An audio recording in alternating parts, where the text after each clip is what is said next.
anhum. Saya akan mulai ikhwah. Abu Bakar ini beliau berada atau berasal dari suku yang masyhur, ya. Suku beliau adalah suku Taim, ya, dari kabilah yang masyhur di Arab, termasuk suku yang banyak memimpin peperangan, suku-suku yang banyak orang-orang yang pintar di situ, orang-orang yang kaya, suku yang punya peradaban yang bagus. Kabilah Taim bin Murrah bin Ka'ab ini, ya, mereka juga dulu waktu di Mekah di zaman jahiliyah khusus mengurus masalah diat. Diat ini apa namanya? Denda, ya, upeti yang harus dibayar kalau ada pelanggaran-pelanggaran. Maka semua orang Mekah kalau melanggar, membunuh orang misalnya atau melanggar satu peraturan di Mekah, mereka membayar ke sukunya Abu Bakar, ya, suku Taim ini, lalu mereka lah yang membayarkan kepada keluarga yang tertimpa musibah. Dan Abu Bakar ini adalah kepala suku Taim. Jadi memang dia bukan orang biasa ini. Kepala suku itu, suku Taim yang terkenal tadi. Nama Abu Bakar sebenarnya adalah Abdullah. Namanya adalah Abdullah. Ya, jadi ini Abu Bakar sebenarnya yang terkenal, ya. Makanya para ulama mengatakan secara histori, ya, walaupun itu bukan sebuah pegangan, semua 4 khulafaur rasyidin namanya dimulai dengan Ain, gitu kan. Jadi Abu Bakar namanya Abdullah, datang setelahnya Umar, datang setelahnya Uthman, datang setelahnya Ali, gitu kan. Jadi sebenarnya di masjid-masjid itu banyak yang ditulis, walaupun ditulis sebenarnya tidak boleh, ya. Tapi kalau orang tulis, semestinya ditulis namanya Abdullah.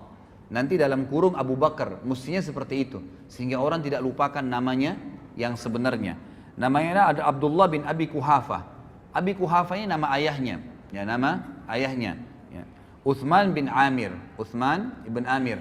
Dan saya mohon maaf, pernah saya sampaikan di salah satu pengajian saya, sudah diupload di YouTube.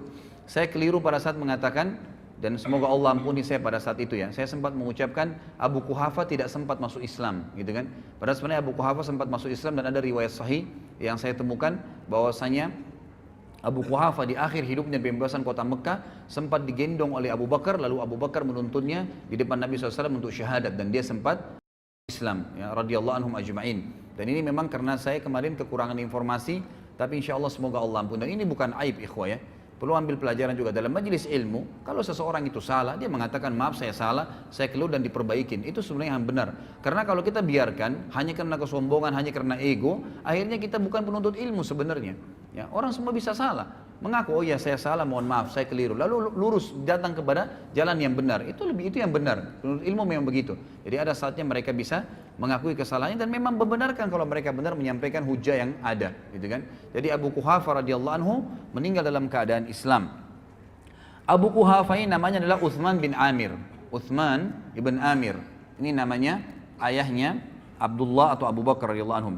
Dan ibunya bernama Ummul Khair, julukannya, ya, Ummul Khair panggilannya, dan namanya adalah Salma binti Sakhar bin Amir. Salma binti Sakhar bin Amir, ya. Sebelum masuk Islam, Abu Bakar ini namanya adalah Abdul Ka'bah. Abdul Ka'bah, pernah dipanggil Abdul, jadi hambanya Ka'bah, gitu kan. Ini ada alasannya, gitu kan. Jadi pada saat ibunya, jadi ada dua, ada di sini ibunya pernah, ya, di suku ibunya itu pada saat Abu Bakar belum lahir, selalu kalau ada anak laki-laki pasti lahir dalam kondisi cacat, ya. Sebelum Abu Bakar lahir beberapa waktu ini, kalau ada yang lahir bayi-bayi pasti cacat, atau memang dari hasil yang tidak sah, gitu kan. Atau kalau ada laki-laki lahir normal, maka meninggal masih bayi. Maka ibunya bernazar, Ummul Khair bernazar, kalau seandainya Allah karuniai dia lahir anak laki-laki, dia akan menamakan Abdul Ka'bah, artinya dia akan abdikan kepada Ka'bah itu, ya, sebagai tanda, ya, pengabdiannya kepada Allah Subhanahu wa taala.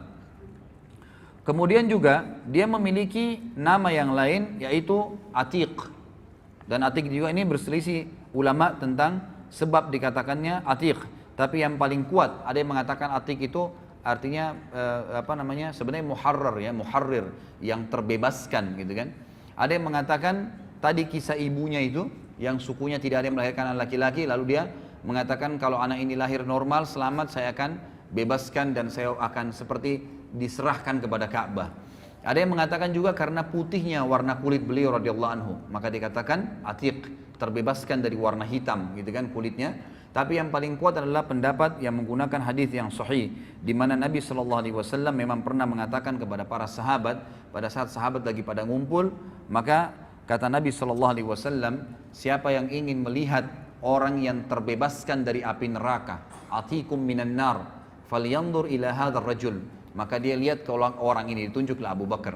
Semenjak itu kata Aisyah radhiyallahu anha dalam hadis Bukhari, Abu Bakar juga dipanggil dengan Atiq, Atiq. Kalau Abu Bakar, Bakar ini bukan nama anaknya ya, bukan nama anaknya, tapi Bakar ini dari kata-kata bakkara yubakkiru, yang artinya awal-awal waktu, ya itu. Yang dari awal dikatakan Abu Bakar karena dia awal masuk Islam, orang termasuk yang awal masuk Islam. Jadi biasanya kan kalau dia punya anak maka dikatakan Abu Fulan ya, tapi ini bukan Bakar nama anaknya, tapi ini karena dia baru masuk Islam dan karena dia orang yang pertama dari kalangan laki-laki dewasa masuk Islam, maka dikatakan Abu Bakar. Ini sebab dinamakan Abu Bakar. Sementara dari sisi khalqiyah ya, sisi khalqiyah itu ciptaan fisiknya, disebutkan Abu Bakar ini orangnya kurus gitu kan, badannya kurus. Kemudian beliau memiliki kulit yang berwarna putih, serta beliau memiliki tinggi yang sedang ya. Aisyah memberikan gambaran urat-urat di tangannya terlihat ya, karena kurus badannya radhiyallahu anhu. Tapi kita akan lihat nanti bagaimana perannya, dan kita ambil dari kenapa kita sebutkan ciri fisiknya ini, agar kita lihat ternyata fisik bukan jadi tolok ukur, bukan jadi tolok ukur dalam Islam. Bisa orang itu kecil, bisa orang itu cacat, bisa itu orang mungkin di mata manusia kecil, tapi di mata Allah Azza wa Jalla besar. Abdullah bin Mas'ud radhiyallahu anhu pernah naik di atas sebuah pohon kurma dalam hadis Bukhari, kemudian karena kurus sekali Abdullah bin Mas'ud itu, jadi kurusnya itu antara tulang sama ototnya sama yang tersirat dari dagingnya itu hampir sama karena kecil sekali gitu kan. Waktu dia naik di atas pohon kurma, Abdullah bin Mas'ud, Anda selalu dengar hadisnya diriwayatkan oleh Abdullah bin Mas'ud, sahabat yang mulia, kita mungkin tidak tahu fisiknya, ternyata kurus sekali. Dia naik di atas sebuah pohon, ikhwas sekalian, kemudian ada angin menyingkap bajunya ya, sedikit kelihatan betisnya, maka para sahabat sempat tertawa spontan, bukan niat ingin mengolok ya, karena tiba-tiba lihat orang kok kurus sekali gitu, mereka tertawa. Lalu Nabi SAW, itu dari situ Nabi SAW mengatakan, apakah kalian tertawa dengan dua betisnya Ibnu Mas'ud? Demi zat yang ubun-ubunku dalam genggamannya, maksudnya demi Allah, dua betisnya Ibnu Mas'ud di timbangan hari kiamat lebih berat daripada gunung Uhud. Jadi bukan itu tolokan masalah fisik, walaupun fisik dalam Islam juga boleh dianjurkan untuk dijaga. Tapi kita lihat nanti di sini Allah SWT lebih menuju atau lebih tersasar kepada hati seseorang. Abu Bakar adalah seorang pedagang. Kalau keterampilan beliau adalah pedagang yang sangat mahir, dan beliau memang tinggal di sebuah lokasi ya, di Mekah itu, yang memang lokasi itu seperti umumnya sekarang ya, dia ada seperti komplek gitu ya, di sekitar situ memang yang tinggal orang-orang kayanya Mekah, dan dia tinggal bertetangga dengan Khadijah radhiyallahu anhum ajma'in gitu kan. Dan para ulama sejarah hampir semua sepakat mengatakan persahabatan antara Nabi SAW dengan Abu Bakar justru setelah Nabi SAW menikah dengan Khadijah dan bertetangga dengan Abu Bakar. Disitulah Nabi SAW mengenal Abu Bakar, dan Abu Bakar mengenal Nabi SAW. Dan beliau juga termasuk ya orang yang paling mahir dan mengetahui tentang silsilah orang-orang Arab.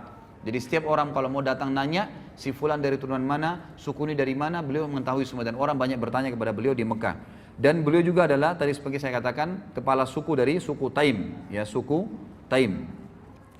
Sementara pernikahan beliau radhiyallahu anhu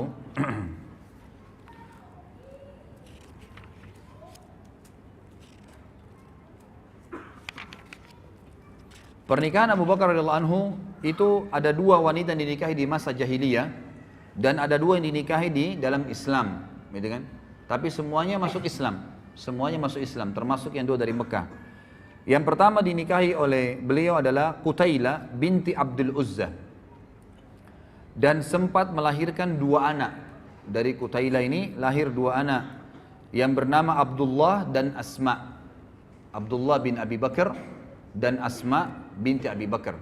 Asma binti Abi Bakar ini yang nanti nikah dengan Zubair bin Awam, dan akhirnya punya anak Abdullah ibn Zubair yang dikenal dengan Dzatun Nitaqain, yang merobek bajunya ya, selendangnya kemudian dibuat untuk membungkus bekal, untuk membawa memakan untuk Nabi SAW dan Abu Bakar ayahnya ke Gua Thur, gitu kan? Itu ada kisah sendiri tentunya. Tapi ini Asma, jadi dua anak dari istri yang pertamanya. Kemudian beliau menikah setelah itu ya dengan Ummu Rauman binti Amir bin Uwaimir. Ya. Ummu Rauman ini melahirkan juga dua anak, Abdurrahman dan Aisyah. Jadi ini dari istri keduanya Abu Bakar radhiyallahu anhu. Dan Aisyah ini tentu kita sudah tahu ya, masuk Islam dari awal, kemudian juga menikah dengan Nabi SAW. Tapi Abdurrahman punya kisah sendiri. Abdurrahman ini tidak langsung masuk Islam. Bahkan Abdurrahman sempat ikut bersama orang-orang Quraisy, gitu kan, di perang Badar. Di perang Badar. Dan pada saat dia masuk Islam setelah itu dia mengatakan pada ayahnya, wahai ayahku, waktu perang Badar saya tahu kau mencariku. Jadi ternyata Abu Bakar di perang Badar mencari anaknya. Anaknya yang pertama dia mau bunuh karena dalam keadaan kafir, gitu kan. Lalu saya berusaha menghindar darimu karena saya tidak mau berhadapan denganmu. Kata Abu Bakar, demi Allah kalau kau berhadapan denganku, aku tidak akan berpaling dan aku akan membunuhmu dalam keadaan kafir. Luar biasa. Jadi tidak ada anak pun kalau kafir ya kafir, nggak ada ceritanya, gitu kan. Itu luar biasa bagi radhiyallahu anhum. Kemudian setelah masuk Islam di Madinah, beliau menikah dengan Habibah binti Kharijah. Habibah binti Kharijah ini waktu Abu Bakar hijrah ke Madinah, itu Nabi SAW mempersaudarakan antara Muhajirin dan Ansar kan. Nah, Abu Bakar ini dipersaudarakan oleh Nabi SAW dengan Kharijah. Kharijah ini salah satu sahabat Nabi dari Ansar radhiyallahu anhu, gitu kan. Lalu ya Abu Bakar menikahi anaknya dia yang bernama Habibah. Dan Habibah ini memiliki anak satu dari Abu Bakar bernama Ummu Kalthum. Tapi Ummu Kalthum ini lahir pada saat Abu Bakar sudah meninggal dunia. Ya, jadi Habibah ini hidup bersama Abu Bakar sampai akhir masa khilafahnya. Kemudian istri yang dinikahi yang keempat adalah Asma binti Umais. Dan ini melahirkan anak satu bernama Muhammad.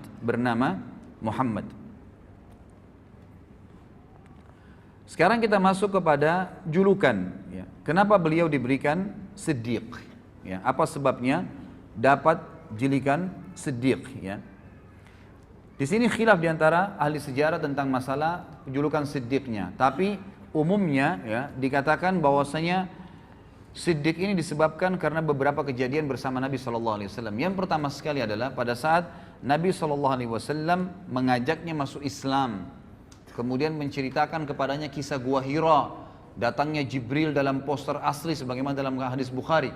Ya, bahwasanya Nabi SAW berkata, ya pada saat saya turun dari Gua Hira menuju ke rumah saya, maka Jibril dengar suara dari langit mengatakan, wahai Muhammad, anta Rasulullah wa ana Jibril. Lalu Nabi SAW katakan, saya angkatkan kepala saya ke langit, di sana saya lihat badan Jibril memenuhi langit, ke timur, ke barat, ke utara, ke selatan, dan Jibril memiliki 600 ekor sayap, gitu kan? Yang kalau satu sayapnya dikebaskan bumi ini maka akan hancur bumi ini. Tapi pada saat itu Nabi SAW menyampaikan kepada Khadijah, Khadijah percaya. Maka orang yang pertama masuk Islam wanita adalah Khadijah. Lalu orang kedua yang diceritakan adalah Abu Bakar. Dan Abu Bakar pada saat itu, begitu Nabi SAW selesai mengucapkan, langsung dia bilang, apa tuntunanmu hai Muhammad? Asyhadu an la ilaha illallah wa asyhadu anna Muhammadar Rasulullah. Langsung syahadat pada saat itu. Tidak ada keraguan sedikit pun. Langsung. Bayangkan ya, orang menceritakan tentang malaikat yang pada saat itu tidak ada sama sekali. Sekarang saja dengan teknologi canggih, orang kalau bukan dengan iman tidak percaya, apalagi zaman itu. Tapi di sini Abu Bakar tidak ragu sedikit pun. Dan ini adalah bukti yang sangat nyata, ya, kata para ulama tentang wajarnya beliau mendapatkan julukan Siddiq. Karena Siddiq itu artinya adalah mempercayai informasi yang datang dari Allah dan Rasulnya, dan yang kedua mengamalkannya. Kita mulai misalnya dari poin pertama. Jadi ada dua bukti nyata Siddiq itu harus ada pada diri seseorang, mempercayai semua apa yang disampaikan oleh Allah dan Rasulnya, sebagaimana sabda Nabi SAW di dalam hadis yang sahih, ma da'autu ahadan ilal islami illa kanat indahu kabwa wa nazar wa taraddad illa ma kana min Abi Bakr bin Abi Kuhafa ma aqamah hina zakartuhu lahu wa ma taraddada fi. Tidak ada seorang pun yang aku tawarkan Islam kecuali kadang-kadang masih ada pertanyaannya, kadang-kadang masih ada pertimbangannya, kadang-kadang masih ragu, kecuali Abu Bakar. Jadi di sini pertanyaan juga wajar. Khadijah waktu diceritain tentang Gua Hira masih bertanya, gitu kan? Yang lain masih bertanya. Ada orang masih mempertimbangkan, besoknya baru datang syahadat, lusanya baru datang syahadat, gitu kan? Atau orang yang menolak, ragu, kecuali Abu Bakar bin Abi Kuhafa. Maka dia tidak menunggu sedetik pun, sesaat pun. Pada saat aku tawarkan Islam dan aku tentang gua Hira, dia langsung mengikuti dan mengimaninya. Ini berarti ciri siddiq yang pertama.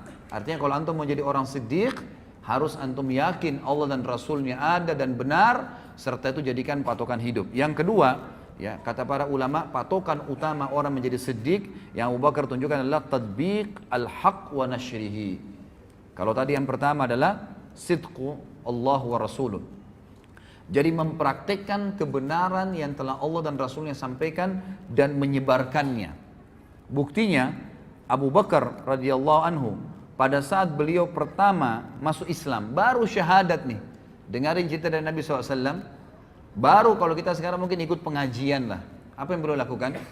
Pulang ke rumahnya duduk-duduk, nunggu berita.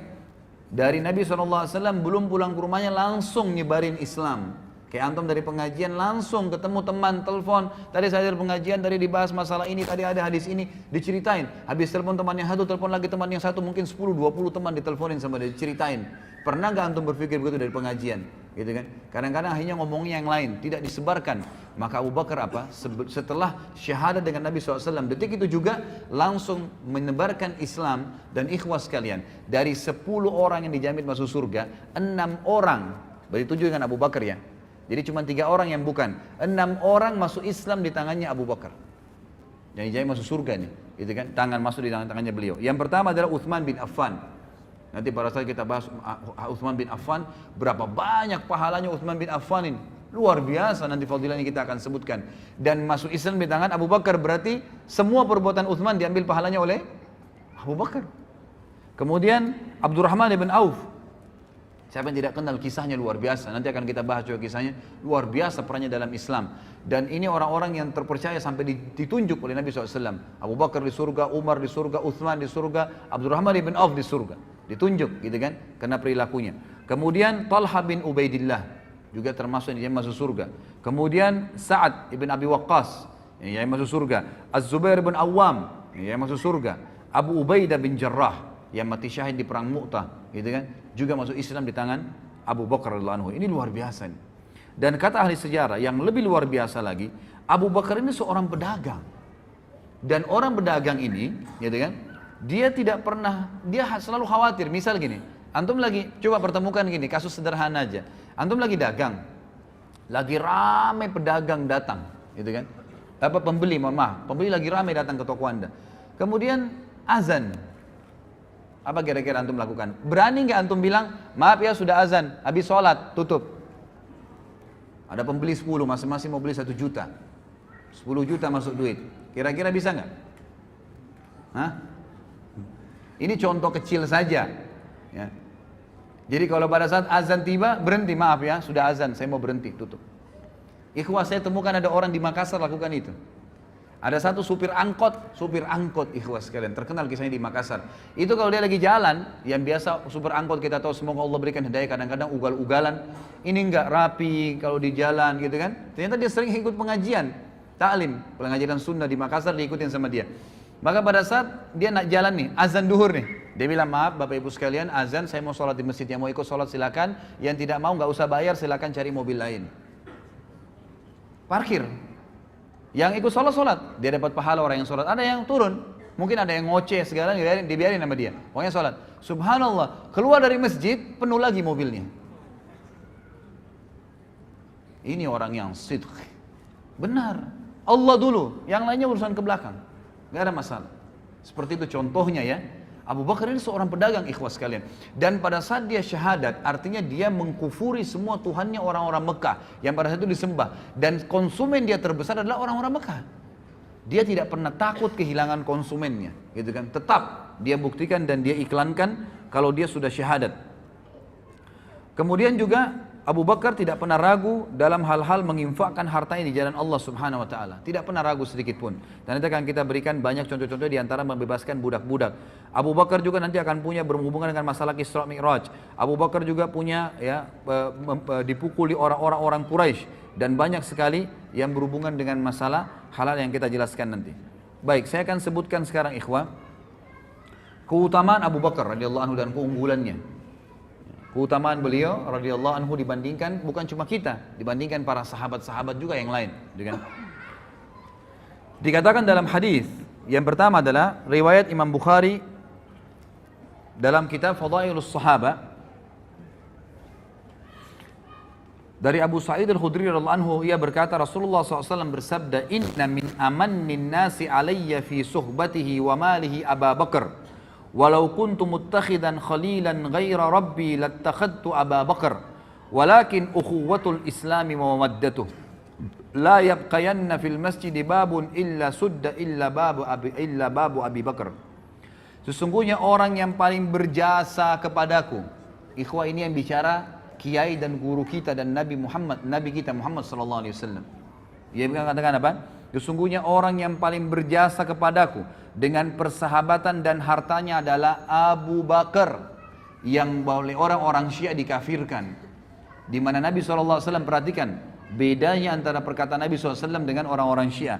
Kata Nabi SAW, sesungguhnya orang yang paling berjasa kepadaku dengan persahabatan dan hartanya adalah Abu Bakar.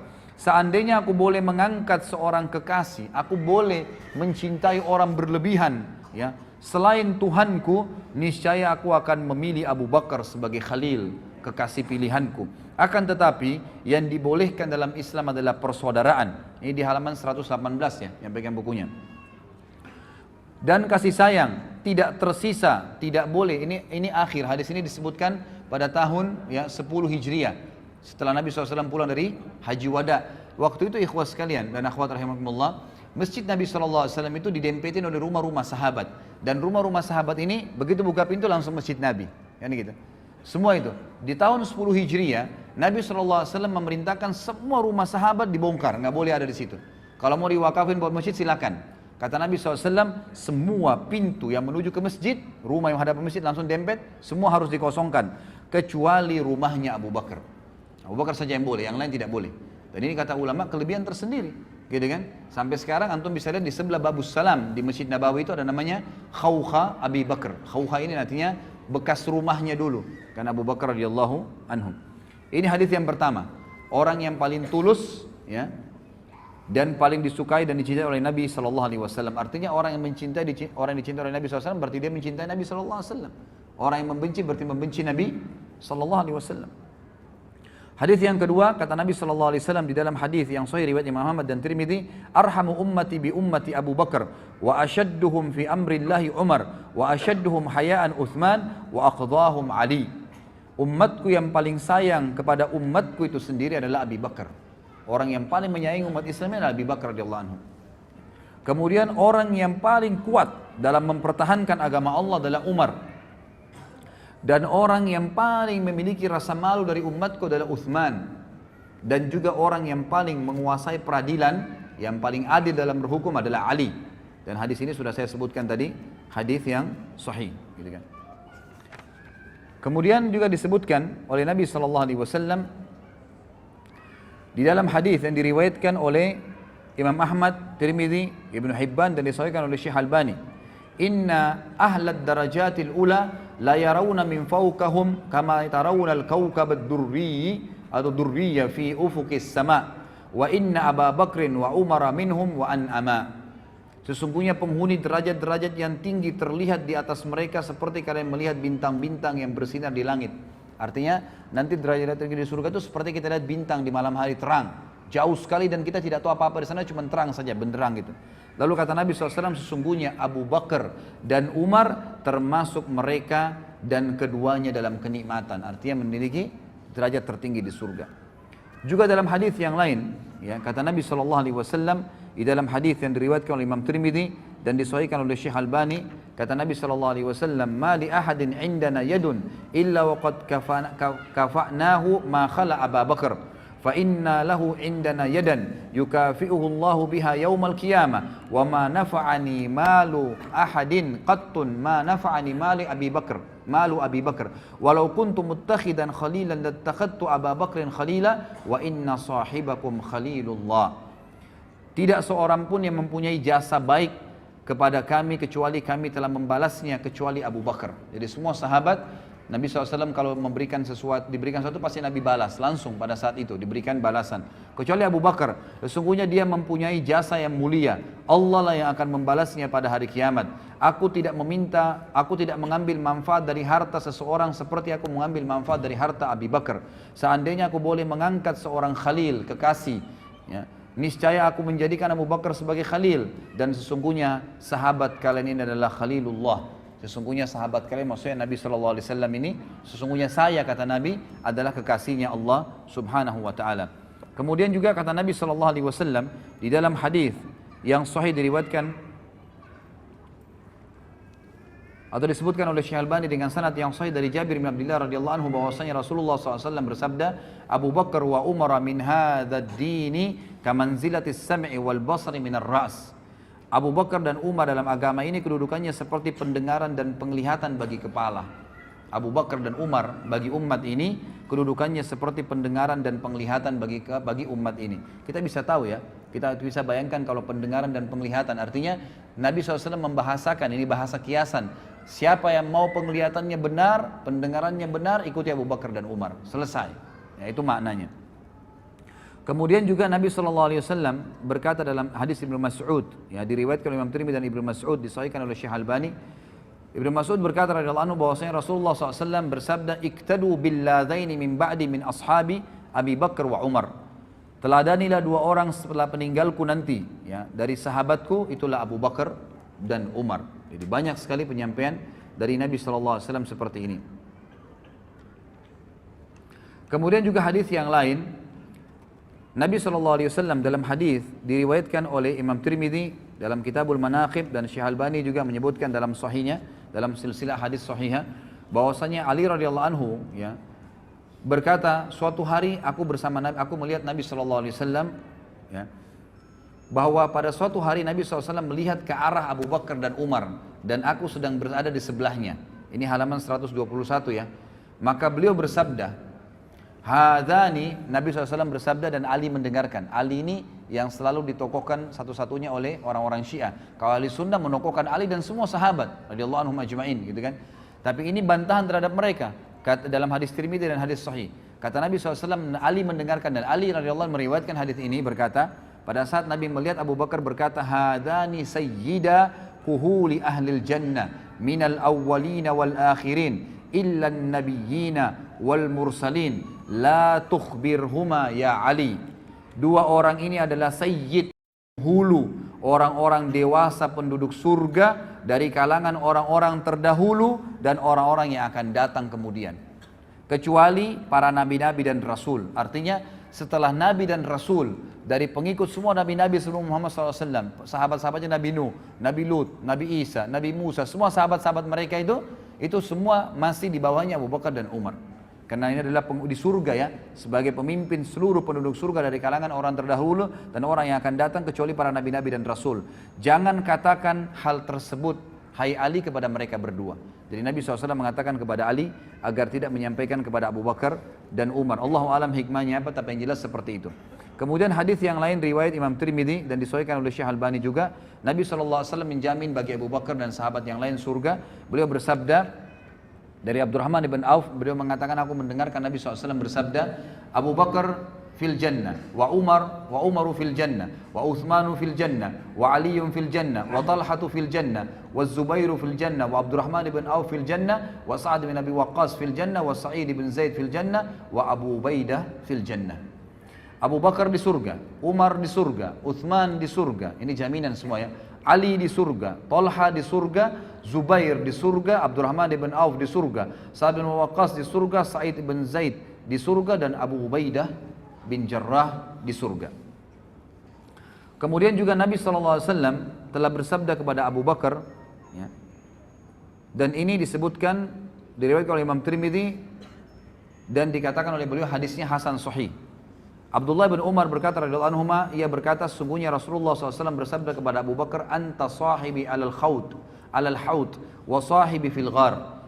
Engkaulah adalah sahabatku di haud, di telaga nanti. Maksudnya orang yang paling pertama menemani Nabi SAW untuk menunggu umat Muhammad SAW, dan sahabatku di gua. Dan kata para ulama hadis, artinya Abu Bakar tanpa hisab dia sudah menunggu di haud bersama Nabi SAW. Kemudian pengarang buku Tuhfatul Ahwadhi yang terkenal ya, mengatakan sabda Nabi SAW, engkau adalah sahabatku di Haud, yakni telaga Al-Kautsar, dan sahabat kedua yang di gua Thur, tempat keduanya bersembunyi pada saat mereka hijrah ke Madinah. Pernah juga terjadi, disebutkan di dalam hadis di halaman 123, footnote nomor 26, diriwayatkan Imam Bukhari dan Abu Daud dan juga Imam Tirmidzi. Waktu Nabi SAW naik ke atas gunung Uhud, ya, kemudian bersama dengan Abu Bakar, Umar dan juga Uthman. Lalu goncanglah Uhud itu. Pada saat terjadi perang Uhud ya, Nabi SAW dan para sahabat berlindung di atas gunung Uhud. Ya. Kemudian goncang gunung Uhud, maka Nabi SAW menyentakkan kakinya sambil berkata, Uthbut Uhud, fa innama alaika nabiyyun wa siddiqun wa syahidan. Tenanglah wahai Uhud, di atasmu ada seorang nabi, seorang siddiq, Abu Bakar, dan 2 orang yang syahid. Maksudnya Umar dan Uthman radhiyallahu anhum ajma'in. Tentu ini cukup banyak ya, cukup banyak hadis-hadis yang berhubungan dengan fadilah beliau radhiyallahu anhu, dan ini juga tidak bisa saya sebutkan semua, gitu kan. Yang jelas di sini kita bisa melihat atau mengambil bagaimana Abu Bakar itu punya kedudukan di mata Nabi sallallahu alaihi wasallam. Ada di antara riwayat yang saya pilihkan adalah pernah terjadi di dalam riwayat yang sahih. Ini disebutkan oleh Imam Bukhari di dalam bab Al-Fadail. Maksudnya Fadail Sahabat ya. Dari Abu Darda lalu berkata, aku sedang duduk bersama Nabi SAW, tiba-tiba Abu Bakar datang terpongo-pongo, ya, atau tergopo-gopo sambil memegang ujung kainnya, sampai lututnya sedikit terlihat. Maka Nabi SAW bersabda, sahabat kalian sedang menghadapi masalah penting.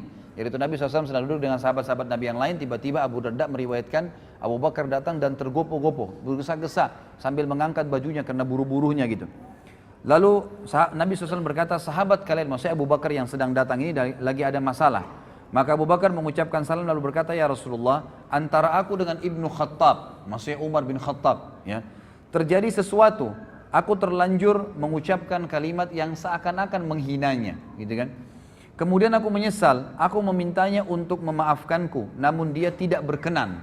Dan ini pelajaran lain ya, bahwasanya Abu Bakar juga punya salah. Bukan berarti tidak pernah salah sama sekali. Tapi Abu Bakar dengan siddiqnya, seperti yang saya ucapkan ikhwan, salah, oh iya maaf saya salah, maafin, lalu tinggalkan. Bukan berarti memelihara kesalahan itu. Lalu dia mengatakan, saya minta maaf kepada Umar, tapi Umar tidak berkenan memaafkan, maksudnya masih jengkel gitu ya.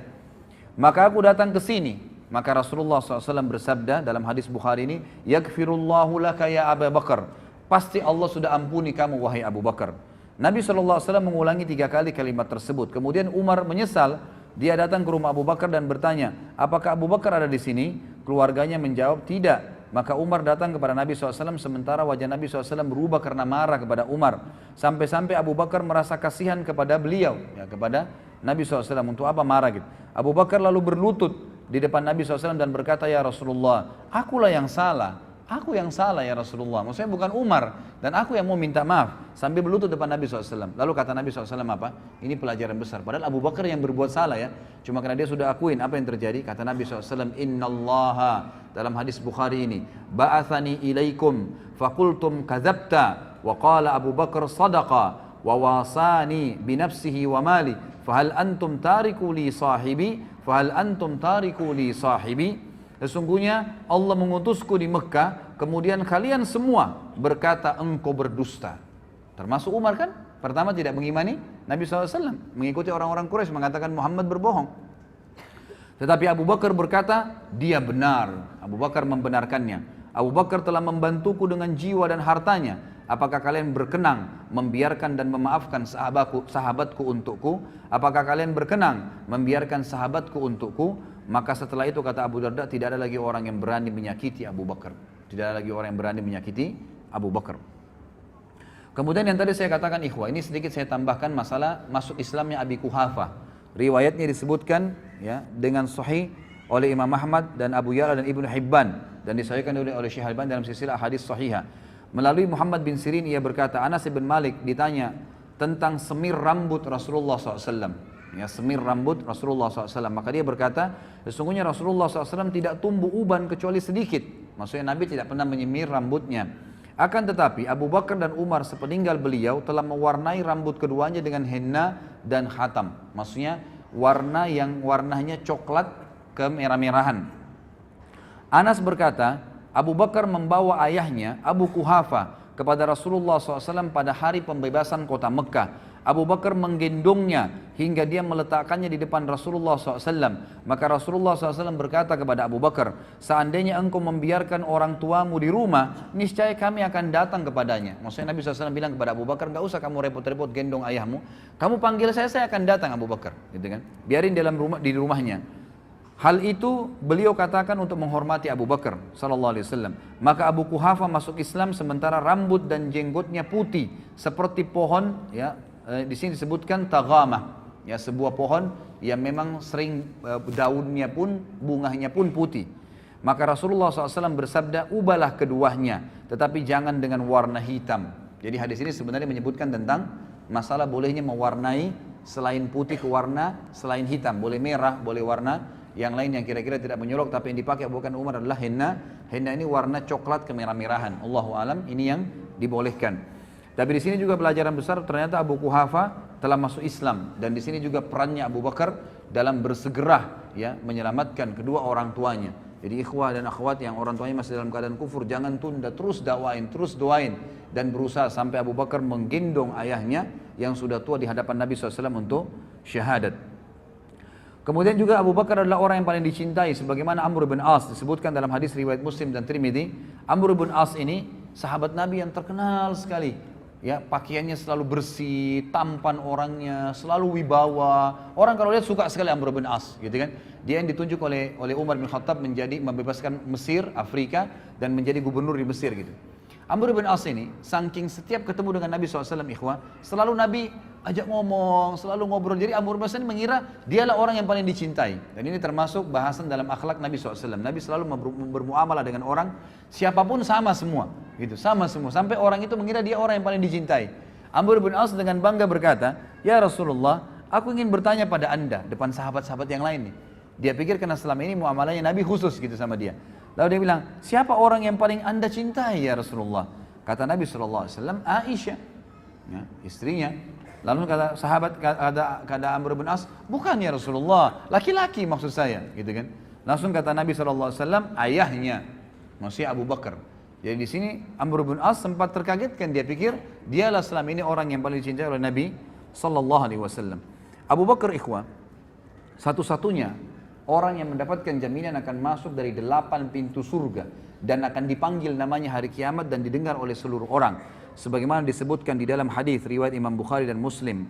Kata Nabi SAW dari Abu Hurairah radhiyallahu anhu, man anfaqa zawjaini min syai'in minal asya'i fi sabilillah du'iya min abwabil jannah. Ya Abdullah hadza khair. Wa man kana min ahli salati du'iya min babis salah. Wa man kana min ahli jihadi du'iya min babil jihad. Wa man kana min ahli sadaqah du'iya min babis sadaqah. Wa man kana min ahli siyami du'iya min babis siyam wa babir rayyan. Ya.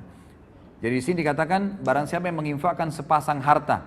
Maksudnya di sini adalah dia menginfakkan dirham dan dinar, itu kan? Seperti itu, atau 2 hewan jantan dan betina. Dari segala sesuatu di jalan Allah, dia dipanggil dari pintu-pintu surga. Wahai hamba Allah, ini adalah kebaikan. Barang siapa yang termasuk orang-orang yang mendirikan solat, maka dia dipanggil dari pintu solat. Siapa yang berjihad, dipanggil dari pintu jihad. Siapa yang bersedekah, dipanggil dari pintu sedekah. Barang siapa yang termasuk, ya, orang-orang yang berpuasa, dipanggil dari pintu puasa. Dan itu namanya pintu rayyan. Ya. Artinya gini, ikhwan, semua pintu itu nanti sesuai dengan amal-amal ibadahnya orang.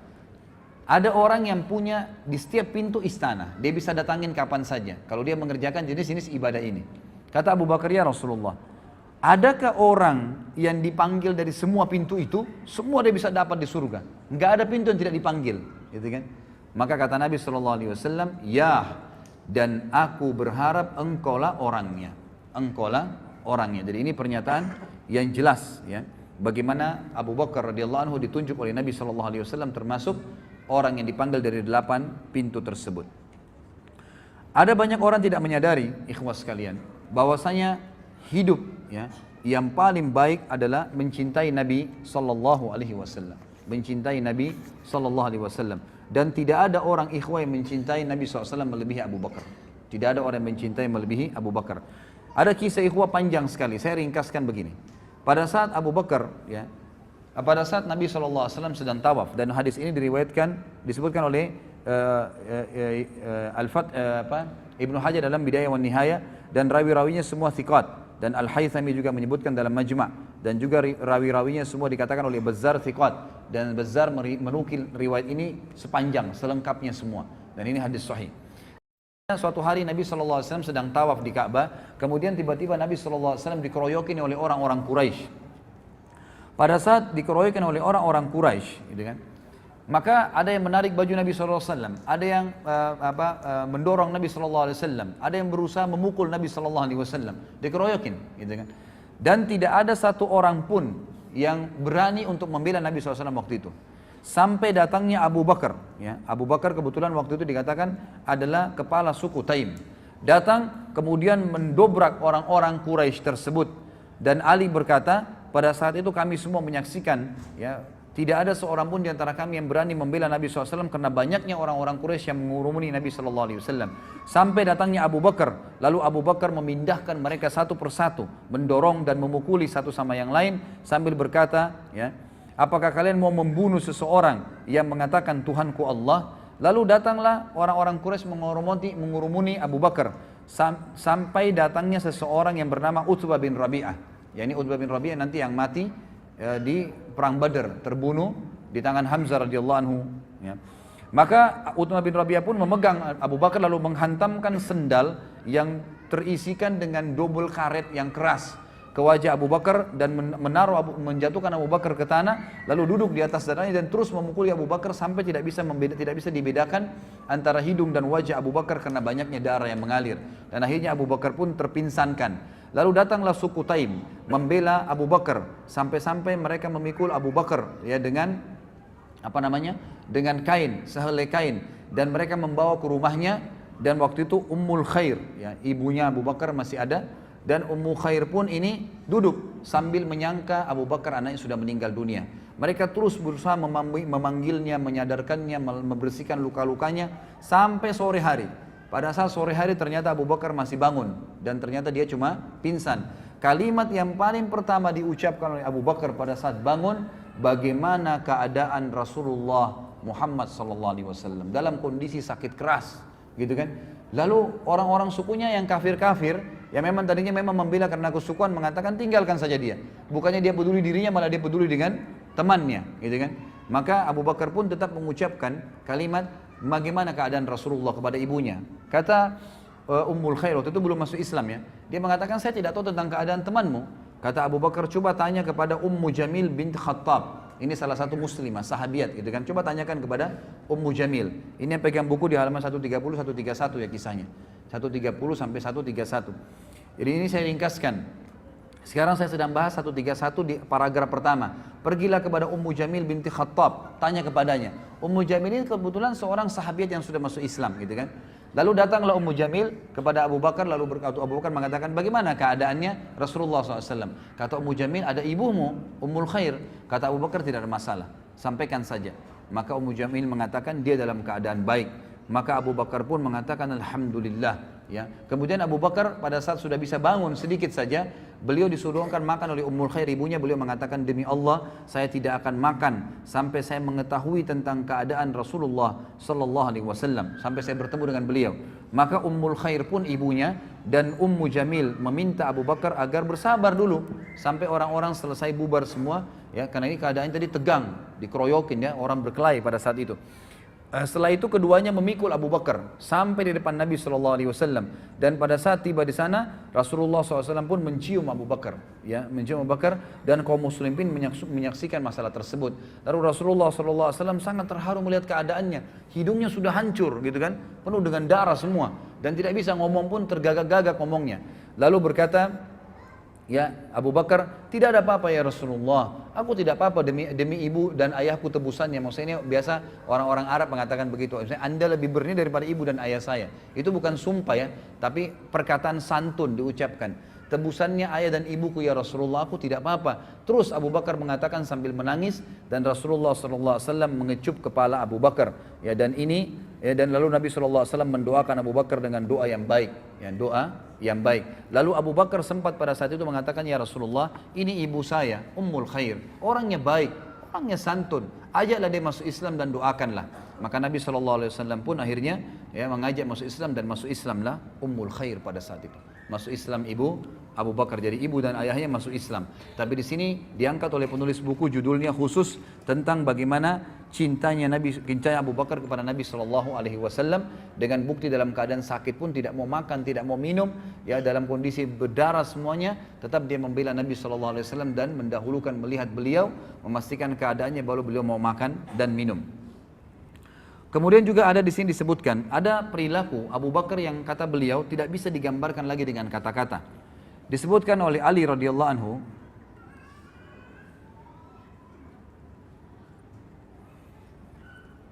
riwayat ini disebutkan dalam Tarikh Khulafa halaman 37. Athar ya, sebuah athar yang sahih.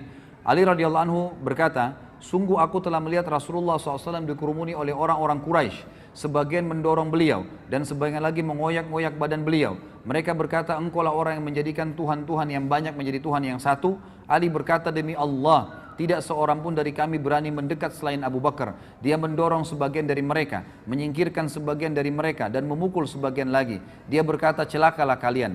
Apakah kamu akan atau kalian membunuh orang-orang, ya, seseorang yang dia mengucapkan Tuhanku Allah, sebagaimana disebutkan dalam surah Ghafir ayat 28. Kemudian Ali mengangkat jubah yang dipakainya, dia menangis sampai jenggotnya basah. Maksudnya Ali menangis pada saat menceritakan kisah ini. Kemudian berkata, aku bertanya kepada kalian dengan nama Allah, apakah seseorang laki-laki beriman dari keluarga Fir'aun lebih baik daripada Abu Bakar? Mana yang lebih baik? Kan dalam Al-Quran diceritakan ya, ada keluarganya Fir'aun yang menyembunyikan imannya. Tapi itu dianggap orang yang beriman pada saat itu. Ali mengatakan, siapa yang lebih baik menurut kalian? Yang disebutkan orang yang beriman dari keluarga Fir'aun yang menyembunyikan imannya atau Abu Bakar? Mereka terdiam, maka Ali berkata sambil menangis, mengapa kalian tidak menjawabku?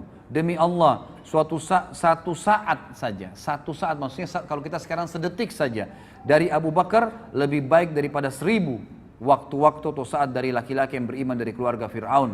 Laki-laki itu menyembunyikan imannya, sementara Abu Bakar mengumumkan imannya. Abdullah bin Umar juga berkata, pada saat Nabi SAW sedang berada di halaman Ka'bah, Uqbah bin Abi Mu'aid datang lalu mencengkeram pundak Rasulullah SAW dan melilitkan kainnya di leher Rasulullah SAW. Dia mencekik beliau dengan kuat, maka datanglah Abu Bakar, dia mencengkeram pundak Uqbah dan menyingkirkannya dari Rasulullah SAW sambil berkata, dan ini turun menjadi ayat. Perkataan Abu Bakar turun menjadi ayat. Surah Ghafir ayat 28, A'udzu billahi minasyaitonir rajim, ataqtuluna rajulan ay yaqula rabbi Allah wa qad ja'akum bil bayyinati min rabbikum. Apakah kalian mau membunuh seorang laki-laki yang berkata Rabbku adalah Allah, padahal sungguh dia telah datang kepadamu dengan bukti-bukti yang nyata dari Rabb kalian. Di sini juga penulis mengatakan tidak pantas bagiku membuka rahasia Rasulullah SAW. Jadi ada sebuah kasus terjadi waktu Hafsah binti Umar. Tahu Hafsah siapa ya? Siapa Hafsah? Hah? Siapa? Istri Umar. Istri Rasulullah SAW, anaknya Umar. Ya. Hafsah binti Umar, salah satu ummahatil mu'minin, itu janda dia. Waktu suaminya meninggal, namanya Khunais ibn Huzafa As-Sahmi. Ini salah satu sahabat yang mulia dari Madinah ya, yang meninggal dunia, wafat di Madinah pada saat itu. Dia dari Mekah tapi meninggal di Madinah. Lalu Umar berkata, mohon maaf tadi sebelumnya riwayat yang saya katakan kisah tentang Abdullah bin Umar menceritakan itu, turunnya surah Ghafir ayat 28 itu footnote-nya diriwayatkan Imam Bukhari ya. Kemudian yang sekarang ini adalah kisah Hafsah binti Umar. Waktu meninggal suaminya, Khunais bin Huzafa As-Sahmi, maka Umar berkata, aku menemui Uthman bin Affan dan aku menawarkan kepadanya untuk menikahi Hafsah. Dan dia menjawab, aku akan fikirkan. Beberapa malam kemudian Uthman datang menemuiku dan berkata, saat ini aku belum niat untuk menikah lagi. Jadi di sini kita ambil pelajaran ikhwah, Umar bin Khattab nanti kita bahas di masa hidupnya beliau. Beliau juga sangat faham dan beliau menjalankan bahwasanya orang soleh itu, kesolehannya bisa terwariskan kepada anak turunannya.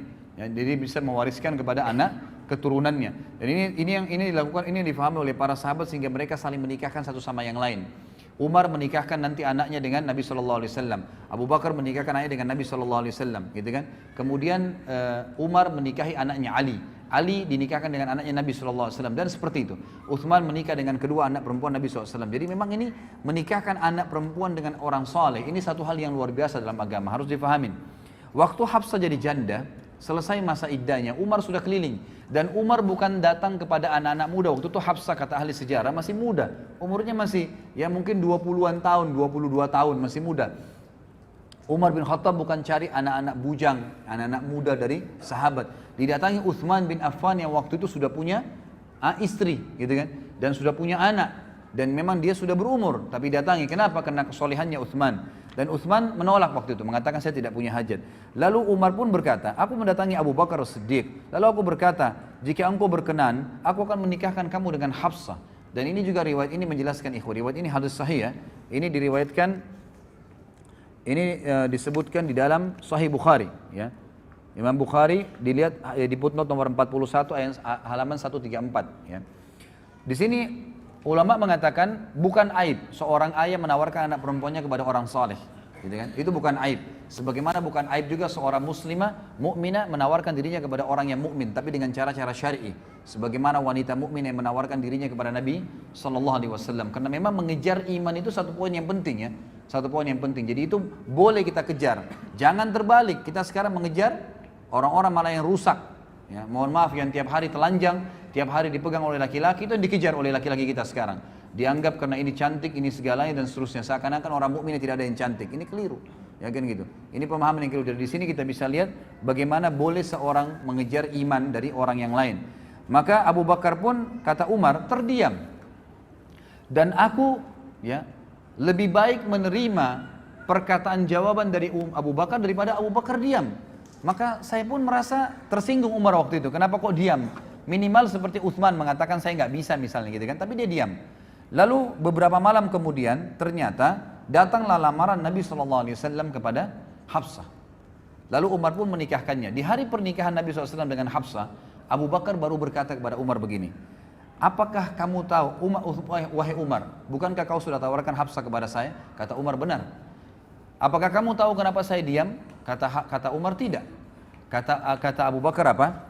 Yang menghalangiku untuk memberikan jawaban kepadamu atas permintaanmu itu adalah karena aku mengetahui bahwasanya Rasulullah SAW telah menyebut nama Hafsah.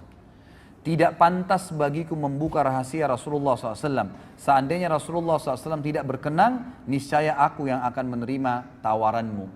Jadi di sini jelas Abu Bakar radhiyallahu anhu bukan tidak mau menikahi Hafsah, tapi tidak mau mendahului Nabi SAW karena Nabi sempat menyebutkan namanya Hafsah pada saat meninggal. Nabi tidak bilang saya akan nikahi Hafsah, tidak. Cuma mengatakan Hafsah kesihan, meninggal suaminya. Maka Nabi SAW, maka Abu Bakar tidak mau mendahului Nabi SAW. Kalau Nabi tidak nikahi, barulah dia nikahi. Kita lihat kemudian bab yang lain ikhwah sekalian adalah infak Abu Bakar di jalan Allah Subhanahu wa taala. Mungkin mohon maaf kalau ikhwah tidak keberatan dan akhwat, kalau seandainya azan duhur nanti ya dan Anda tidak buru-buru, kita lanjutkan setelah sholat duhur ya, karena memang ini masih ada beberapa poin-poin. Kalau ada yang punya hajat mendesak tidak ada masalah meninggalkan tempat, tapi kalau enggak saya berharap kita tuntaskan materinya. Kita masuk ke poin yang lain adalah infak Abu Bakar di jalan Allah Subhanahu wa taala. Infak Abu Bakar di jalan Allah Subhanahu wa taala. Disebutkan dalam hadis ya, diriwayatkan oleh Imam Bukhari. Disebutkan oleh Tabarani dalam Kitabul Al-Kabir dari Ibnu Abbas dan dihasankan oleh Syekh Albani. Kata Nabi SAW, "Ma ahadun a'lamu 'indi yadan min Abi Bakar wasani bi nafsihi wa mali wa ankahani ibnatah." Tidak ada seorang pun yang lebih besar jasanya kepadaku daripada Abu Bakar. Dia telah membantuku dengan jiwa dan hartanya, tambah lagi dia menikahkanku dengan putrinya. Maksudnya Aisyah radhiyallahu anha. Tentu Umar bin Khattab tadi menunggu Nabi SAW yang melamar. Tapi ini enggak, Nabi SAW yang dinikahkan oleh Abu Bakar dengan anaknya Aisyah. Kemudian dikatakan juga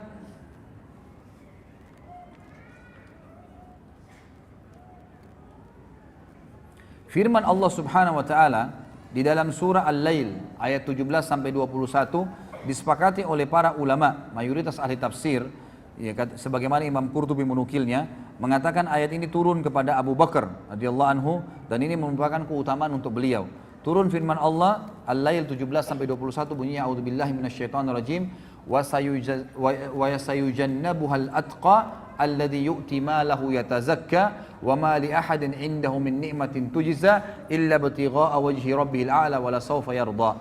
Dan akan dijauhkan darinya neraka. Maksudnya Abu Bakar khusus sendiri orang yang paling bertakwa di kalangan sahabat Muhammad yang menginfakkan hartanya jalan Allah untuk membersihkan dirinya dan tidak ada seorang pun memberikan suatu nikmat pahalanya yang harus dibalasnya, tapi dia memberikan semata-mata karena mencari wajah Allah yang maha tinggi dan niscaya kelak dia pasti akan mendapatkan kesenangan atas balasan tersebut. Umar bin Khattab juga mengatakan di dalam hadis riwayat Abu Daud di halaman 137 bahwasanya pada saat Nabi SAW memerintahkan sedekah, maka aku mengumpulkan hartaku dan hari ini dia berkata aku coba mendahului Abu Bakar karena selama ini Abu Bakar selalu mendahuluiku, maka aku pun membawa setengah hartaku. Pada saat aku tiba di sisi Nabi SAW, aku menemukan Abu Bakar sudah datang, gitu kan? Lalu aku mengatakan, ya Rasulullah, ini setengah hartaku, aku infakkan di jalan Allah. Kata Nabi SAW, baik yang kamu lakukan, tapi Abu Bakar telah mengalahkanmu. Maka Umar berkata, apa yang Abu Bakar keluarkan ya Rasulullah? Kata Nabi SAW, Abu Bakar membawa seluruh hartanya. Lalu Umar berkata, apa yang ditinggalkan untuk keluarganya? Ya. Kata Nabi SAW, dia telah menjawabku dan mengatakan, aku meninggalkan Allah dan Rasulnya. Ya, dari riwayat ini menjelaskan Abu Bakar itu kalau berinfak tidak pernah menghitung-hitung ya. Dalam arti kata apa yang sedang ada di tangan. Misal gini, antum lagi datang penawaran untuk bantuan. Ini cirinya Abu Bakar ya. Misal kita mau nyumbang sesuatu. Pada saat datang permintaan, ya, misalnya fakir miskin minta sesuatu, tolong bantu saya belum makan, saya butuh 10.000 rupiah, misalnya disebutin. Maka 10.000 itu dikasih langsung. Begitu cirinya. Jadi apa yang dia miliki dikasih semua. Pada saat itu bukan diambil semua yang dia miliki dan dia tabung pun tidak. Di rumahnya, dimanapun, tapi yang dia siapkan pada saat itu langsung dikasih semua oleh Abu Bakar, itu cirinya, gitu kan. Jadi ada kesalahpahaman kadang-kadang dengan ikhwah, seakan-akan Abu Bakar menghabiskan semua, karena disebutkan dalam beberapa riwayat yang lain yang sahih, Abu Bakar masih punya kebun-kebun, punya pendapatan-pendapatan dari penjualan, gitu kan, yang ada. Jadi bukan seluruh harta diambil, dijual pun semua kebunnya, enggak. Tapi yang ada siap pada saat itu, pada hari itu semua dikeluarkan di jalan Allah Subhanahu Wa Taala. Abu Bakar juga dinafikan oleh Nabi SAW dari beliau, ya, kesombongan, dan dipastikan beliau tidak sombong dalam hidupnya. Sebagaimana kita sudah jelas hadis ya yang sahih, dan hadis ini diriwayatkan Imam Bukhari. Abdullah bin Umar berkata radhiyallahu anhu bahwasanya Rasulullah SAW bersabda, man jarra thawbahu khuyala lam yandurillahu ilaihi yaumal qiyamah. Siapa yang menjulurkan pakaiannya karena sombong, niscaya Allah tidak akan melihat kepadanya pada hari kiamat. Lalu Abu Bakar berkata, wahai Rasulullah, kadang-kadang saya kalau lagi sholat ya, atau saya lagi jalan, maka baju saya melorot, sarung saya ya, pakaian bawah saya melorot karena kurusnya beliau radhiyallahu anhu. Maka Nabi SAW mengatakan, memastikan innaka lasta tasna'u dzalika khuyala. Sesungguhnya engkau tidak termasuk orang yang melakukan karena kesombongan. Jadi dalil ini memang sahih riwayat Bukhari, tapi banyak orang salah faham ikhwah dan akhwat sekalian. Mereka mengatakan tidak ada, ini menandakan orang kalau isbal celananya atau pakainya di bawah mata kaki, nggak apa-apa, yang penting tidak sombong. Ini salah pemahamannya. Dan ini sudah kita jelaskan di dosa-dosa besar. Anda bisa lihat di YouTube dosa besar saya lupa berapa, tapi yang jelas membahas tentang masalah isbal. Jadi ada hadis yang melarang ya, mengatakan semua yang di bawah mata kaki adalah di api neraka, itu umum, sombong atau tidak. Dan juga ada hadis yang mengatakan 3 orang yang paling berat sisanya hari kiamat adalah termasuk orang yang musbil, gitu kan. Ini tidak disebutkan karena sombong. Kalau sombong, maka double dosanya. Selain masuk neraka, juga Allah akan murka kepadanya. Allah akan murka kepadanya sebagaimana dijelaskan dalam hadis Bukhari. Jadi hadis ini tidak boleh dijadikan hujah bahwasanya tidak apa-apa orang isbal, yang penting tidak sombong. Keliru, gitu kan? Ini keliru, dan ini ada panjang lebar sudah saya jelaskan, bisa dilihat di YouTube. Abu Bakar radhiyallahu anhu selalu di depan dalam mengerjakan kebajikan ikhwah. Tidak pernah menunda. Jadi pada saat ada kesempatan apapun, orang lagi minta, kadang-kadang syaitan bisikin kita itu masih kuat, itu anak pinjaman, itu begini, minimal kita nggak infak. Pokoknya siapapun yang minta kasih dulu pada saat itu, kecuali ahli maksiat kita tidak berikan bantuan. Di dalam hadis yang sahih disebutkan perilaku Abu Bakar yang sangat mulia. Diriwayatkan Imam Bukhari, kata Nabi SAW, saya langsung baca terjemahannya saja karena melihat waktu. Siapa di antara kalian yang berpuasa pada hari ini? Jadi selesai ya. Pada saat itu sebagian ulama mengatakan sholat subuh, ya pada saat sholat subuh. Bayangkan ya selesai sholat subuh ini terjadi, gitu kan. Kata Nabi SAW, siapa yang berpuasa pada hari ini? Abu Bakar berkata, saya. Nabi SAW bertanya, siapa ya di antara kalian yang mengantar jenazah hari ini? Abu Bakar menjawab, saya. Jadi ternyata Abu Bakar sebelum ke masjid ada jenazah yang dimakamkan sahabat dan dia menghadirinya. Kalau Nabi SAW berkata, siapa di antara kalian yang memberi makan orang miskin hari ini? Abu Bakar menjawab, saya. Ternyata pada saat menuju ke masjid ada fakir miskin lalu diberikan makanan oleh Abu Bakar. Lalu Nabi SAW, siapa di antara kalian yang menjenguk orang sakit hari ini? Abu Bakar menjawab, saya. Ternyata ya ada sahabat juga yang lagi sakit sementara menuju ke masjid, Abu Bakar mampir sebentar lalu menuju ke masjid. Jadi ini dilakukan semua sebelum sholat subuh, gitu kan? Yang luar biasa. Maka Rasulullah SAW bersabda, semua itu tidak berkumpul pada seseorang kecuali pasti dia masuk ke dalam surga. Kecuali pasti dia masuk ke dalam surga. Baik, kita tutup ikhwas sekalian sebelum duhur ini dengan peran Abu Bakar dalam masalah Isra dan Mi'raj. Ini kisah yang luar biasa. Baik ikhwas sekalian, dalam banyak riwayat dan saya sengaja membawa ada juga Sahih Tafsir Ibnu Katsir. Buku ini juga saya sarankan ikhwan untuk dimiliki, sama penerbitnya Ibnu Katsir. Buku kita yang kita bahas ini, penerbit Ibnu Katsir ini juga penerbit Ibnu Katsir ini Sahih Ibnu Katsir. Jadi riwayat-riwayat yang lemah, yang tidak benar mungkin sudah dikeluarkan. Jadi ini sahihnya saja. Di sini Anda bisa baca tentang tafsir surah Al-Isra ayat 1. Dan ini banyak sekali ikhwas sekalian yang tidak faham, bahkan menukil kisah yang tidak benar. Seakan-akan mengatakan bahwasanya riwayat yang mengatakan ya Nabi SAW ketemu dengan Nabi Musa AS di langit itu, kemudian Nabi Musa suruh kembali lagi menghadap kepada Allah lalu diringankan dari 50 waktu sholat ke 50 ini adalah Israiliyat. Ini tidak benar. Di sini disebutkan riwayat siapa? Riwayat Imam Ahmad, riwayat Imam Muslim. Hadisnya hadis sahih semuanya, gitu kan? Termasuk waktu Nabi SAW sholat di Masjid Aqsa dan beliau menjadi imam dan beliau mengatakan saya menjadi imam dan mengimami semua nabi-nabi pada saat itu. Bahkan ada riwayat Bukhari menjelaskan Nabi SAW selesai sholat dikatakan oleh kepadanya, wahai Muhammad, inilah Malik penjaga neraka. Hadir pada saat itu. Bagaimana Allahu alam. Tapi ini kejadian Isra dan Mi'raj. Baik ikhwas sekalian, kisahnya begini. Waktu Nabi SAW pulang dari Isra dan Mi'raj, beliau mengatakan, aku sempat duduk di depan Ka'bah, diikuti dengan perasaan ya masih ya terbawa dengan kejadian yang tadi malam, kejadian yang luar biasa nih. Maka yang terjadi ikhwas sekalian, kata Nabi SAW, lewat dari hadapan saya Abu Jahal. Lalu Abu Jahal berkata, wahai Muhammad, ada apa dengan kamu? Kamu seperti orang yang bingung. Kata Nabi SAW, tadi malam datang, saya telah diperjalankan ke Palestina. Ya, saya telah diperjalankan semalam. Kata Abu Jahal, kemana? Kata Nabi SAW, ke Palestina. Gitu kan? Lalu Nabi SAW ceritain, datang kepada saya Jibril membawa burak itu adalah kuda yang berwarna putih dan bersayap, dimanapun matanya mandangin sebuah tempat, kakinya sudah tiba di sana. Lalu kemudian saya tiba di Palestina, lalu kemudian saya masuk dan saya mengikat tali kekangan kuda burak tadi dan saya masuk ke dalam. Kemudian pada saat saya masuk ke dalam, gitu kan, kemudian saya temukan pada saat itu semua nabi-nabi berkumpul. Lalu kemudian saya masuk dan menjadi imam, mensolati mereka. Saya melihat Ibrahim, dan Ibrahim paling mirip seperti saudara kalian ini, maksudnya seperti beliau sallallahu alaihi wasallam. Dan saya melihat ya, Isa yang rambutnya basah seakan-akan baru keluar dari kamar mandi. Dan saya pun melihat Musa yang berkulit kehitam-hitaman dan badannya kekar serta berbulu, ya seperti dari suku, ada satu suku Arab, saya lupa namanya, tapi disebutkan sebuah suku negara Arab, dari Jazirah Arab.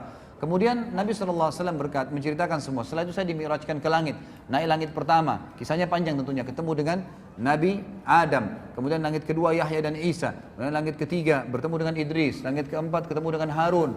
Langit kelima ketemu dengan langit keempat dengan Yusuf. Langit kelima ketemu dengan Harun. Langit keenam ketemu dengan Musa. Langit ketujuh ketemu dengan Ibrahim alaihissalam. Lalu Nabi SAW ceritakan semua sampai Sidratul Muntaha. Kemudian saya diperlihatkan begitu indahnya Sidratul Muntaha, sangat luar biasa. Kata Nabi SAW dihiasi dengan perhiasan itu seperti permata yang besarnya seperti kuping-kuping gajah. Dan kemudian Allah Subhanahu wa taala membuat Jibril berubah menjadi poster aslinya sebagai malaikat. Kemudian Allah Subhanahu wa taala ya mendatangkan ya sesuatu ke Sidratul Muntaha yang membuat semuanya menjadi terlihat indah dan tidak bisa digambarkan dengan mata. Lalu kemudian saya melihat ya cahaya yang sangat terang di mana terdengar suara Allah Subhanahu wa taala yang mengatakan, Allah Azza wa Jalla berkata kepadaku, wahai Muhammad, perintahkanlah umatmu mengerjakan 50 waktu sholat. Lalu aku pun turun. Langit ketujuh ketemu dengan Ibrahim alaihissalam. Tentu ini ada kisah panjang ya. Ketemu dengan Nabi, sempat ngobrol. Setiap Nabi ini ngobrol Nabi SAW. Diberikan salam, didoakan. Begitu terus sampai langit ketujuh gitu kan. Tapi di sini kita ringkaskan cerita waktu dia pulang. Setelah mengambil perintah 5 waktu sholat. Langit ketujuh Ibrahim alaihissalam tidak bicara lagi. Langit ke-6 ketemu dengan Musa. Musa bertanya, wahai Muhammad, ya, apa yang Tuhan mau perintahkan? 50 waktu sholat. Kata Musa, umatmu tidak mampu. Saya sudah praktekin pada Bani Israel. Bani Israel lebih kuat daripada umatmu tapi tidak bisa. Gitu kan? Kembalilah minta. Nabi SAW mengatakan, saya terus kembali diringankan 5 sampai tertinggal 5 waktu sholat. Dan Musa masih mengatakan berat. Lalu saya berkata, saya sudah malu dengan Tuhanku, maka saya tidak akan kembali lagi. Maka Allah SWT berfirman mengatakan, wahai Muhammad, dia 5 waktu sholat dan akan diberikan pahala 10 kali lipat. Gitu kan? Dan hadis ini hadis sahih, bisa dilihat dalam tafsir As-Surah Al-Isra, diriwayatkan oleh Imam Bukhari. Maka ikhwas sekalian, kata Nabi SAW, saya pun kemudian kembali ke Palestina, kemudian saya kembali lagi ke Mekah. Dan di tengah jalan saya melihat kafilah Quraisy yang sedang jalan dan mereka kehilangan unta. Lalu saya mengatakan, unta kalian di sana, ya di satu tempat. Lalu mereka mengikuti suaraku lalu mendapatkannya. Kemudian saya kembali ke Mekah. Ikhwas sekalian, tahu siapa yang cerita dan siapa yang diceritakan? Nabi Muhammad SAW cerita kepada siapa? Abu Jahal. Ini bukan Abu Bakar, bukan Umar, bukan sahabat yang sudah beriman. Kisah tentang Isra Mi'raj yang tadi itu ringkasnya. Mungkin masih 10 kali lipat lebih panjang dari apa yang saya sampaikan tadi. Yang panjang lebar tentang keadaan alam barzah dan seterusnya. Tapi ringkas cerita ikhwan. Abu Jahal langsung mengatakan, wahai Muhammad, kau mau ceritain gak orang Mekah kalau saya panggil mereka? Kata Nabi SAW, tentu saja. Ya, pertama kali Abu Jahal mau memanggil masyarakat Mekah mendengar dakwah Nabi SAW. Apa tujuannya? Tujuannya ternyata mengatakan, ya kata para ahli sejarah, dia ingin mempermalukan Nabi SAW. Dan dia bilang, ini cerita bohong. Dari mana ini? Ada kuda bersayap bisa terbang, Palestina perjalanan sebulan bolak-balik. Mana bisa, nggak mungkin. Lalu Abu Jahal pun mengatakan kepada orang-orang Mekah, dalam beberapa athar dikatakan naik sebuah gunung namanya Gunung Abi Kubais, tempat mengiklankan informasi di Mekah. Kemudian dia naik dan di sebelahnya ada Nabi SAW. Orang-orang Mekah kalau lihat orang naik di Gunung Abi Kubais, semuanya pada ngumpul dan semuanya tahu ada informasi penting. Dan mereka tambah kaget karena di atas Gunung Abi Kubais ada Abu Jahal, raja mereka orang-orang kafir di Mekah, dan ada Muhammad SAW. Nabi Muhammad SAW adalah orang yang terpercaya di Mekah, tokoh Quraisy, dan belum pernah dua-duanya ini bersatu sama-sama. Di tempat akan disampaikan informasi. Orang-orang kafir Mekah berkumpul karena Abu Jahal, para sahabat kumpul karena Nabi SAW. Apa yang terjadi ikhwan? Abu Jahal mengatakan, silakan Abu Bakar, silakan Rasulullah, silakan Muhammad, sampaikan. Nabi SAW ceritain Isra Mi'raj, kejadiannya begini, semua panjang lebar sampai selesai. Apa yang terjadi ikhwan? Orang-orang kafir dari orang Mekah tambah kafir. Ini gila nih, gak mungkin. Gimana caranya? Perjalanan Mekah Palestina sebulan ditempuh dalam satu malam pulang pergi? Gak mungkin. Itu satu bulan itu pergi ya, pulang pergi berarti 2 bulan. Itu tidak mungkin. Bagaimana caranya bisa ngomong ini gila, gak mungkin. Lalu sahabat-sahabat pun yang sudah beriman, itu mereka bimbang. Tapi ini Nabi, gak mungkin salah. Abu Jahal turun dari gunung Abi Kubais sambil ketawa mengatakan apa ikhwan? Ya. Sekarang agamanya Muhammad sudah habis. Sampai ke Darun Nadwa dia bilang kepada orang Quraisy, berita gembira wahai Quraisy, agamanya Muhammad sudah habis. Kata mereka, kenapa? Tuh lihat Muhammad di bawah gunung Abi Kubais dikerumunin orang. Dia berbuat cerita bohong. Ceritanya begini. Abu Jahal tidak sadar dengan hikmah Allah menceritakan Isra Mi'raj. Begini. Muhammad ceritain semua. Tinggal satu orang, kata Abu Jahal. Kalau satu orang ini kalian bisa rusak keyakinannya, maka agamanya Muhammad habis. Cari Abu Bakar. Abu Bakar waktu itu lagi di kebun kurmanya di luar kota Mekah. Maka datang mereka semua. Termasuk ada beberapa sahabat Nabi yang waktu lihat Abu Jahal jalan rame-rame dan mendengar pembicaraan itu ikut. Mau dengar juga. Abu Bakar bilang apa nih? Orang lagi pada bimbang pada saat itu. Informasi yang tidak ada teknologi bisa sampai begitu luar biasanya gitu. Maka sampailah pada saat itu di depan kebun di depan kebun Abu Bakar. Abu Jahal bilang begini, wahai Abu Bakar keluarlah. Abu Bakar keluar, lihat orang-orang pada ngumpul. Dan pertama kali orang-orang kafir Quraisy dengan tokoh-tokohnya semua berjalan dengan sahabat-sahabat. Tidak pernah terjadi. Langsung kata Abu Bakar, ada apa Abu Jahal? Abu Jahal bilang, teman Muhammad sudah gila. Masa dia cerita begini, cerita tentang Isra Mi'raj. Sedangkan dia ke Palestina saja perjalanan sebulan ditempuh semalam, tidak masuk di akal saya. Apalagi dia sholat bersama Nabi-Nabi, apalagi dia naik ke langit, ketemu Tuhannya itu lebih saya nggak percaya. Apa kata Abu Bakar? Ada 2 riwayat. Riwayat yang sahih sebenarnya menyebutkan begini. Wahai Quraisy, Kalau Muhammad ucapkan itu, pastikan jawaban dari saya, dia pasti benar. Nggak mungkin salah, gitu kan? Baik, sebentar kita azannya. Dia pasti benar. Lalu kemudian ya berkata dalam riwayat yang lain, ya riwayat Bukhari juga kata Abu Bakar, kalau aku, hai Quraisy, kalau Muhammad ucapkan dia pasti benar. Dan ditambah lagi dengan perkataan, dia telah mengucapkan kepada saya hal-hal yang dia katakan datang dari langit, turun dari langit. Saya sudah yakini, apalagi kalau cuma sekedar dia naik, sama saja. Turun dengan naik sama saja, apa bedanya? Kalau dia turun dari langit saya percaya, apalagi kalau naik, gitu kan? Tapi ada sebuah athar yang luar biasa, ikhwan. Apa kata Abu Bakar? Wahai Quraisy, kalau di depan mata saya ada sebuah tembok warnanya putih terang, dan Abu Bakar mengatakan, tidak wahai Muhammad, tidak wahai Abu Bakar, itu hitam. Maka saya akan bohongkan mata saya dan saya katakan, oh iya, mata saya yang salah, hitam. Apa yang terjadi, ikhwah? Abu Jahal teredam kekufurannya pada saat itu. Gak bisa buat apa-apa. Ternyata Abu Bakar yang dia ingin rusak keyakinannya, sudah mengatakan, kalau depan mata saya tembok putih terang, mata saya lihat putih. Muhammad bilang, enggak Abu Bakar, itu hitam. Oh iya, saya yang salah, hitam. Gitu. Jadi matanya pun dibohongkan. Ini luar biasa keyakinannya, gitu kan? Luar biasa kejujuran dengan Nabi SAW. Lalu Abu Bakar tahu ini ada masalah. Dia berkata kepada para sahabat, di mana Rasulullah SAW? Oh, Rasulullah di bawah gunung Abi Kubais, dikerumunin orang. Abu Bakar segera datang dari jauh teriak, ya Rasulullah, ya Rasulullah, sengaja teriak-teriak gitu. Orang-orang pada balik semua. Seperti di masjid ini kalau ada yang panggil saya dari belakang, pasti antum bilang, loh ini ada yang panggil, kita balik semua. Siapa orang itu? Jadi Abu Bakar sengaja, dan orang-orang dengar nih, pada saat Abu Bakar sambil jalan mendekati Nabi SAW, beliau mengatakan, Abu Jahal telah cerita kepada saya, lalu Abu Bakar menceritakan Isra Mi'raj lengkap. Jadi makin nyebar beritanya. Terus sampai depan Nabi SAW, lalu kata Abu Bakar apa? Benarkah ya Rasulullah? Kata Nabi SAW dengan jelas, benar wahai Abu Bakar. Abu Bakar mengucapkan ikhwan dan akhwat kalimat yang kata ulama dengan kalimat ini Islam sampai kepada kita. Kalau dia tidak ucapkan, kita tidak kenal Islam sekarang. Dia bilang apa? Anda pasti benar. Depannya orang semua, nggak mungkin salah, pasti benar. Semua kekufuran jadi redam pada saat itu. Sahabat-sahabat yang sudah reda keyakinannya jadi kuat imannya. Lalu apa yang terjadi? Abu Bakar kuatkan lagi, sempurnakan, mengatakan apa? Wahai, dia katakan, ya Rasulullah, kami tahu di Mekah ini ada orang-orang yang sudah sering lihat Palestina, lihat Masjid Aqsa, tahu pintu gerbangnya Palestina, pintu Masjid Aqsa, tahu jalan-jalannya. Anda kan belum pernah, kami tahu Anda belum pernah. Kami datangkan orang-orang Quraisy, yang pernah tahu ke sana, termasuk Abu Bakar sendiri pernah ke Palestina, tahu kan itu. Ya Rasulullah, ceritakan buat kami. Lalu Abu Bakar sempat berkata kepada mereka, wahai Quraisy, Muhammad akan ceritakan tentang Palestina dan Masjid Aqsa. Kalau dia ucapkan seperti yang kalian tahu, berarti kalian harus meyakininya. Tapi kalau dia mengucapkan tidak seperti itu, maka kalian boleh membohonginya. Lalu Nabi SAW ceritain, kata Nabi SAW dalam hadis Bukhari, dibukakan oleh Allah Masjid Aqsa di hadapan mataku. Lalu aku ceritakan pintu gerbangnya, warnanya, jumlah tiang-tiangnya, jumlah jendelanya. Sampai mereka mengatakan, Muhammad benar, Muhammad benar, Muhammad benar. Nggak ada salahnya, semua diucapkan. Lalu Nabi SAW tutup, dan kita tutup dengan kisah ini, ikhwah. Nabi SAW mengatakan, wahai Quraisy, untuk meyakinkan lagi, kalau kalian ingin yakin tentang benar kejadian tersebut, sungguh waktu saya balik dari Mekah ke Palestina, ada kafilah kalian, ada beberapa ekor unta dan ada fulan, nama-nama orang Quraisy, dan mereka sempat kehilangan unta di tengah jalan. Saya sempat bilang unta kalian di lembah sana, mereka ke sana, mereka temukan unta tersebut, dan unta yang paling depan warna putih, di lehernya ada kain merah. 2 hari lagi sampai di Mekah.